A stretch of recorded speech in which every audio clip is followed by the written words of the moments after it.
Hello, say Lee. Good to see you. Cooper V. Cooper, wow. Good to see you too. Maya, Kayaker Ruby, Gushari, the woman, the myth, the legend, the star, Kim Star. Hello, Kim. So good to see you.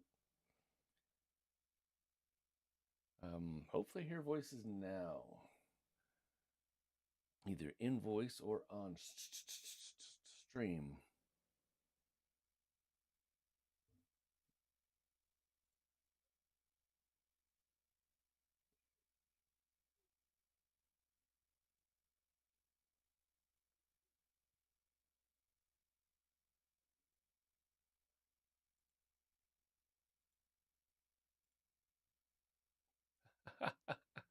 I heard my own voice coming from somewhere, and I just realized it's from the YouTube feed at 34th Street, where the Macy's Parade is going to be very, very shortly.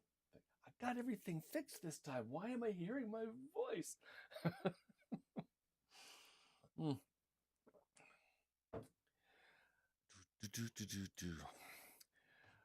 We are in voice and on stream, Sadie.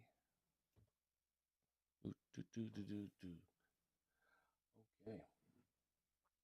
And we're going to dispense with the usual kibitzing. Mr. Quargan, Woodsy, and the winged one. Oh, winged one. It's so good to see you. Now I know the world's going to be okay. Hello, Mr. Stranger. Wait here just across the 19-meter line. There you are. And I think we're close, and we're not going to have much kibitzing, so we got to get going. The stream is on land. You can't hear me saying that to her. Let's see here. Stream is in land and there. Also on YouTube at, wait for it.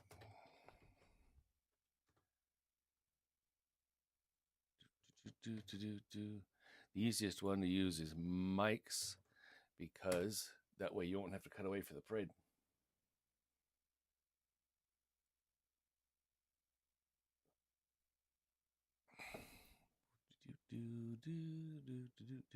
In fact, I will take care of that in a few. Okay, let's see. Yeah, I did. I got it, Mike. I just was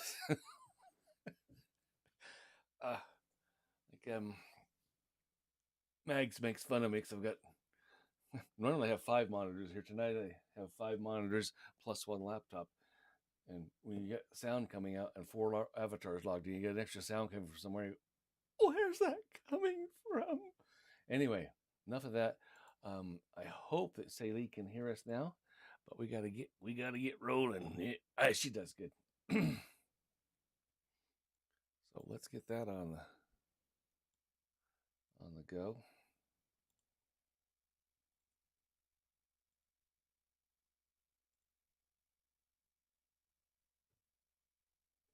So, if for some reason you'd like to read along with this, the full text is in the note card we sent out this morning. Ask if you didn't get one and you want one. Oh, gotta start one more little BG bot. There it goes. It's a technical term. Of course, there might be a few embellishments on the fly. A couple of quick notes before we get started. Yes, this is a true story. Yes, there was a movie, and yes, the real people in the song played themselves in that movie. Pretty neat, huh? Also, in 2015 interview, just before the 50th anniversary tour of Alice's Restaurant, Arlo mentioned that he was partly inspired to write this song in the manner of Lord Buckley and Bill Cosby. Now, many of us here know Lord Buckley from the story song God's Own Drunk, or maybe know the Jimmy Buffett version. If you don't, you should Google him after the session. He's worth it. You can check out Lord Buckley's version of The Raven at the Raven's Chamber here in OctoberWorld. But later. Arlo also mentioned that the melody and finger picking is essentially an African six-string style he picked up from music players at the Gaslight Theater on McDougal Street in New York growing up, with additional inspirations from his close friend Pete Seeger. Arlo and Pete made Midnight Special together. Pete was in turn greatly inspired by Woody Guthrie, Arlo's daddy. His songs included Where Have All the Flowers Gone? Turn, turn, turn, and, well, many more. Now, you'd think, after 50 years, that Arlo would have the story memorized line for line. But Arlo said that though he, of course, remembers the events as they actually happened, I mean, he was there after all, right? He would have to kind of learn the song all over before performing on tour because timing and delivery is so important. Anyway, just some fun stuff I thought you might like to know. So, start your stopwatches for 18 and a half minutes, and here we go.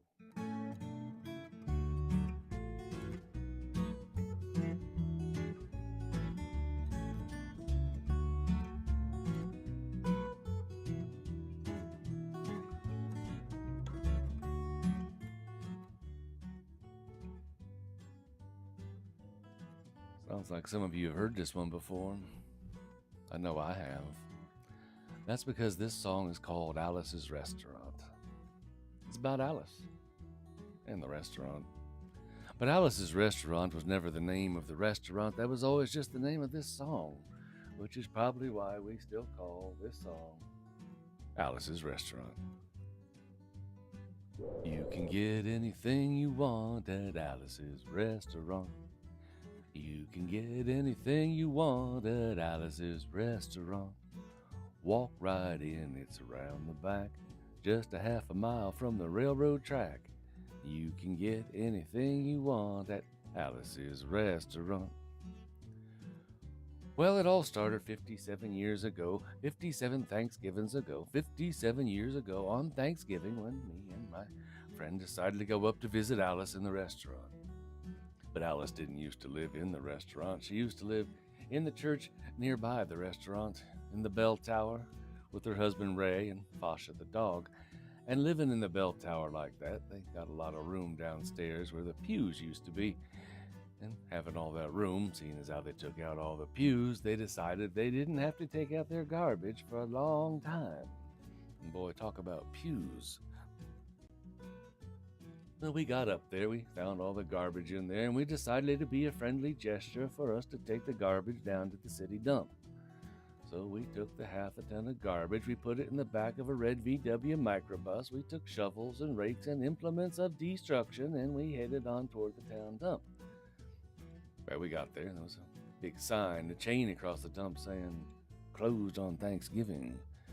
We'd never heard of a dump closed on Thanksgiving before, and with tears in our eyes, we drove off into the sunset looking for another place to put the garbage. We didn't find one until we came to a side road, and off the side of the side road there was a 15-foot cliff. And at the bottom of the cliff there was another pile of garbage. We decided that one big pile is better than two little piles, and rather than bring that one up, we decided to throw ours down. Well, that's what we did. Then we drove back to the church and had a Thanksgiving dinner that couldn't be beat. We went to sleep and didn't get up until the next morning when we got a phone call from Officer Obie. He said, "Kid, we found your name on an envelope at the bottom of about a half a ton of garbage and just wanted to know if you had any information about it." And I said, "Yes, sir, Officer Obie. I cannot tell a lie. I put that envelope under that garbage." Well, after speaking to Obie for about 45 minutes on the telephone, we finally arrived at the truth of the matter, and he said we had to go down and pick up the garbage, and also had to go down and speak to him at the police officer's station. So we got in the red VW microbus with the shovels and rakes and implements of destruction, and we headed on towards the police officer's station. Now, friends, there was only one or two things that Obie could have done at the police station, and the first was he could have given us a medal for being so brave and honest on the telephone, which wasn't very likely, and we didn't expect it. The other thing was he could have bawled us out and told us never to be seen driving garbage around the vicinity again, which is what we expected. But when we got to the police officer station, there was a third possibility that we had not even counted upon, and we was both immediately arrested, handcuffed. And I said, Obie, I don't think I can pick up the garbage with these handcuffs on. He said, shut up, kid. Get in the back of the patrol car. And that's what we did. We sat in the back of the patrol car and we drove to the, quote, scene of the crime, unquote. Now, I want to tell you about the town of Stockbridge, Massachusetts, where this happened here. They got 3 stop signs, 2 police officers, 1 police car. But when we got to the scene of the crime, there was 5 police officers, 3 police cars, being the biggest crime of the last 50 years, and everybody wanted to get in the newspaper story about it. And they was using up all kinds of cop equipment that they had hanging around the police officer station.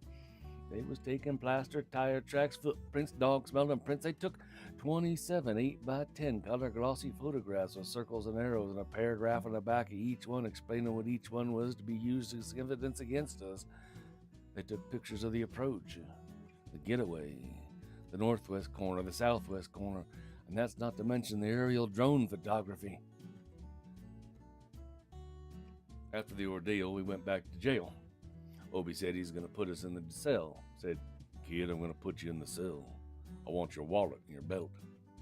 And I said, Obie, I can understand you wanting my wallet, so I don't have any money to spend in the cell. What do you want my belt for? And he said, kid, we don't want any hangings. And I said, Obie, did you think I was going to hang myself for littering? Well, Obie said he was making sure, and friends, Obie was, because he took out the toilet seat so I couldn't hit myself over the head and drown. He took out the toilet paper so I couldn't bend the bars, roll the toilet paper out the window, slide down the roll, and have an escape. And Obie was making sure, and it was about 4 or 5 hours later, that Alice, remember Alice? It's a song about Alice. Alice came by, and with a few nasty words to Obie on the side, he bailed us out of jail, went back to church, and we had another Thanksgiving dinner that couldn't be beat, and we didn't get up until the next morning when we all had to go to court. We walked in, sat down, and Obie came in with the 27 8x10 color glossy pictures with circles and arrows and a paragraph on the back of each one. Man came in and said, all rise. We all stood up, and Obie stood up with the 27 8x10 color glossy pictures. And the judge walked in and sat down with the seeing eye dog. And when he sat down, we sat down. Obie looked at the seeing eye dog, and then at the 27 8x10 color glossy pictures with circles and arrows and a paragraph on the back of each one, and looked at the seeing eye dog. And then the 27 8x10 color glossy pictures with circles and arrows and a paragraph on the back of each one, and began to cry because Obie came to the realization that it was a typical case of American blind justice and there wasn't nothing he could do about it. And the judge wasn't going to look at the 27 8x10 color glossy pictures with circles and arrows and a paragraph on the back of each one explaining what each one was to be used as evidence against us. And we was fined $50 and had to pick up the garbage in the snow.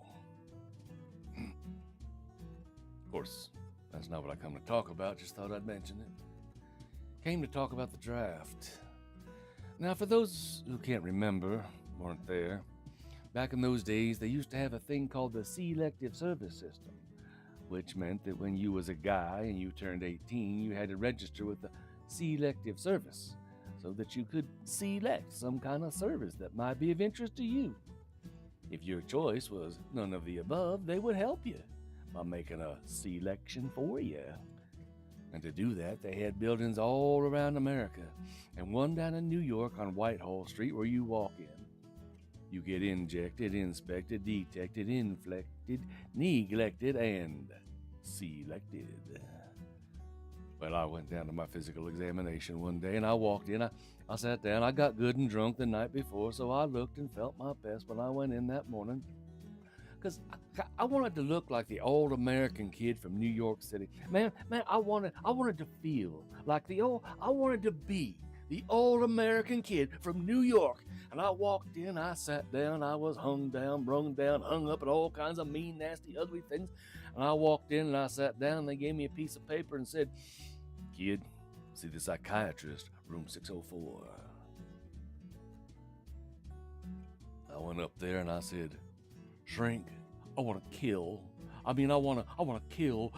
I want to see blood and gore and guts and veins in my teeth, eat dead, burnt bodies. I mean, kill. And I started jumping up and down, yelling, kill. And he started jumping up and down with me, and we was both jumping up and down, yelling, kill. And the sergeant came over and pinned a medal on me, sent me down the hall, and said, "You're our boy." And I didn't feel too good about it. But I proceeded on down the hall, getting more injections, inspections, detections, neglections, and all kinds of stuff that they was doing to me at the thing there. And I was there for 2 hours, 3 hours, 4 hours. I was there for a long time, going through all kinds of mean, nasty, ugly things, and I was just having a tough time there. And they was inspecting, injecting every single part of me. They was leaving no part untouched. Now, I want to tell you how smart I really am, though, friends, because I went to take the written test there. Now, they sit you down, they give you a pen, a piece of paper, and you got to find out which picture matches some other picture. I want to tell you, I didn't even look at the pictures. I didn't even read the questions. I just started writing off the answers, and I passed the test. That's when I knew I was really smart. Psychic. It was about this time I was getting really upset, worried, and all kinds of things, because, well, I thought they was going to take me. So I went up to one guy and I said, "How come you're passing me, man?" I said, "I'm a drag. I don't look good. I don't feel good. I ain't no good." And he said, "Kid, we could pass a dead cow through here." Anyways, I proceeded on through, and after 8 hours of being in there, I finally came to see the last man. I walked in, sat down, and after the whole big thing there, I walked up and I said, "What do you want?" He said, "Kid, we only got one more question. Have you ever been arrested?" And I proceeded to tell him the story of Alice's restaurant massacre with full orchestration, 5-part harmony and stuff like that, and all the phenomena. He stopped me right there and said, "Kid, did you ever go to court?" And I proceeded to tell him the story of the 27 8x10 color glossy pictures with circles and arrows and a paragraph on the back of each one. He stopped me right there and said, "Kid, I want you to go and sit down on that bench that says Group W.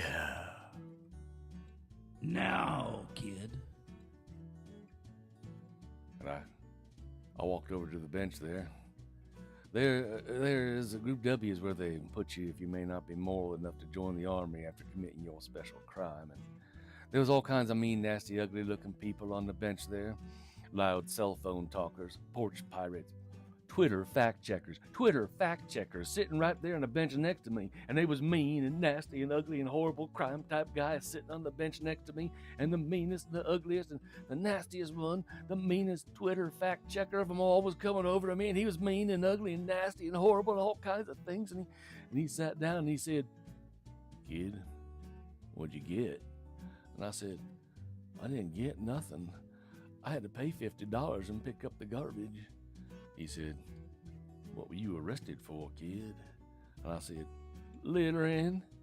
And they all moved away from me on the bench there and gave me the hairy eyeball and all kinds of mean, nasty things till I said, "And creating a nuisance." And they all came back and shook my hand. We had a great time on the bench there talking about major crimes, gum snapping, cheese filching, all kinds of groovy things that we was talking about on the bench. And everything was fine, and we was smoking cigarettes and counting flowers on the wall and all kinds of things, until the sergeant came over and had some paper in his hand, held it up and said, "Kids, this piece of paper's got 47 words, 37 sentences, 58 lines. We want to know the details of the crime, the time of the crime, any other kind of thing you got to say pertaining to and about the crime. I want to know the arrested officer's name, judge's name, breed of the C&I dog, whether you had turkey or ham or fish for Thanksgiving dinner, or you went totally vegan, and did you get home delivery or curbside pickup, and any other kind of thing you got to say." And he talked on for 45 minutes, and nobody understood a word that he said. But we had fun filling out the forms and playing with the pencils on the bench there. And I filled out the massacre with the 4-part harmony, and I wrote it down there just like it was. And everything was fine. And I put down the pencil, and I turned over the piece of paper. And there on the other side, in the middle of the other side, away from everything else on the other side, in parentheses, capital letters, underlined, quotated, read the following words. Kid, have you rehabilitated yourself? I went over to the sergeant and I said, Sergeant, you got a lot of damn gall to ask me if I've rehabilitated myself. I mean that just, I'm sitting here on the bench. I'm sitting here on the Group W bench because you want to know if I'm moral enough to join the army, burn women, kids, houses, and villages after being a litter bug. He looked at me and said, Kid, we don't like your kind. We're going to send your fingerprints off to Washington. Friends, somewhere in Washington, enshrined in some little folder, is a study in black and white of my fingerprints. They're still there. They've been there 50 freaking years. And I'm not the only one. They've been adding to the collection recently. So the only reason I'm singing you this song now is because you may know somebody in a similar collection. Even some of you could be in a collection like that. Sometime sooner than you're sitting here thinking about right now. And if you ever find yourself in a collection like that and you don't know what to do, well, there may be only one thing that, well, there may not actually be a hell of a lot you can do at all. But there's something you can try. And that's to be wherever it is you're supposed to be, just wherever you are, stop, take a moment, and go something like this. You can just say, you can get anything you want at Alice's Restaurant. That's it. Just a couple of bars, Alice's Restaurant, wherever you are. Now imagine one person, probably not worth adding to the collection, but imagine two of them walking in hand, singing in harmony. Or three of them, or 50, or maybe 50,000, or maybe, well, thousands and thousands of people all over the country, wherever they are, stopping whatever they're doing, singing a few bars at Alice's Restaurant. Yeah, I bet it could be worth collecting then. Not only that, when you get enough people singing along to a song, even people collecting all that information on everybody else, well, even they might join on in. And when you get a song worth joining in on, no matter who you are, what side of the aisle you come from, or whatever you're thinking about, it becomes what we used to call a movement. Now, one of these days, somebody's going to write a song like that. It's not this one. But while we're waiting for that song to get wrote, we can practice on the one we got. It's not all that hard. Some of you know it already. We'll wait for it to come around on the guitar here and sing it when it does. With feeling. We're just waiting for it to come around. Here it comes. You can get anything you want at Alice's Restaurant. You can get anything you want at Alice's Restaurant. Walk right in, it's around the back, just a half a mile from the railroad track. You can get anything you want at Alice's Restaurant. No, that was horrible. You would have thought after all this time you'd have learned by now. If you want to end war and stuff, you want to be worth getting your fingerprints collected, you got to sing loud all the time so people can hear you. You can't just come in at the end there when I get quiet. Now, I know this is a long song, believe me. I know how long it is. Even on the record, when it come out, it was pretty long. 18 minutes, like I said, or something. And now, I'm not sitting here trying to make it any longer, but I can feel it. I know there's people sitting in this very room this morning that don't believe that songs can change the world, or that songs can change the destiny of nations. I don't blame you. I wouldn't have thought so myself. Of course, I know something that some of you may not know. But back in 1979, when Jimmy Carter was elected president, I got an invitation to his inauguration. I knew I had to go, because I knew it'd be the only one I ever got. Been right so far. But I went down to Washington, D.C. Now, I ain't making this up now. This is real. I went down to Washington, and it's just like you see on TV. People partying and stuff, and everything was fine until long toward evening. Somebody come around, tapped me on the shoulder, and I turned around. It was Chip Carter, the president's son. I said, "Hi, Chip." I recognized him. He's about my age. He said, "Arlo, I've been looking everywhere for you, man." I said, "Chip, how come?" He said, "Arlo, I've got something very important to tell you." And I said, "Chip, what is it?" He said, "Arlo, we were moving our stuff into the White House, and in the Nixon record library, we found a copy of your record. Alice's restaurant. I looked at Chip Carter. I looked deep into the man's soul and I said, Chip, was it opened? And in slow motion, he nodded, yes, it had been opened. Now, I want you folks to know that I did not think about that for a long time, until sometime later when we was all thinking about Richard Nixon when he passed away. And well, yeah, I see so many people here may not know. See, Richard Nixon, he was the president of the United States. He used to like to tape stuff. I mean, if you can imagine a world before iPhones and TikTok and cameras was everywhere, you could imagine a man who was truly ahead of his time. He taped everything that went on in the White House. Everything was fine until one day they started playing back the tapes. People found out what was going on in there. But it wasn't anything that was on any tape that got the man in trouble so much as it was what he had erased from the tapes.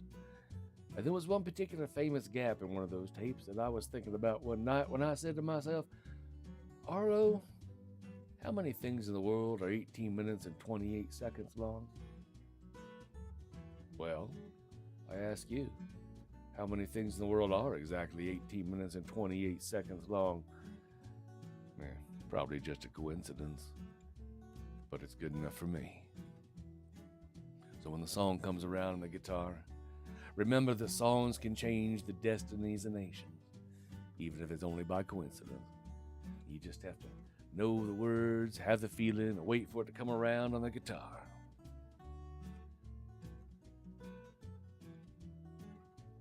You can get anything you want at Alice's restaurant. Except in Alice, you can get anything you want at Alice's restaurant. So walk right in, it's around the back, just a half a mile from the railroad track. You can get anything you want at Alice's restaurant. Da da da da da dum at Alice's restaurant. Ba dum bum ba. Happy Thanksgiving, everybody. Thank you for being here. Hope you're having a great time. And hope you have a great Thanksgiving. Now, for those of us here in the, wow, look at everybody. Everybody here in the church here in Shandon OctoberWorld. Hang on just a half a second, and I'll get you. I'll have you. Don't stand up yet. Well, you can stand up, but hang on a second. We'll get you a teleporter over to the sim for the parade. Okay, here you go. You're going to show up at a landing point, and you have to walk through a sign that says parade this way. So if I did it right, you're all gone.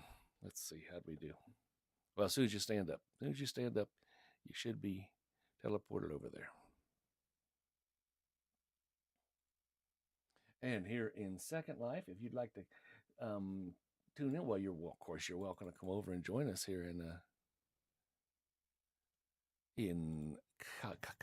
Kitely. Or you can watch the parade live on the Uncle Sam poster at the front of the room as soon as I change the feed over, which I should have done before we got in here, huh? Uno momento.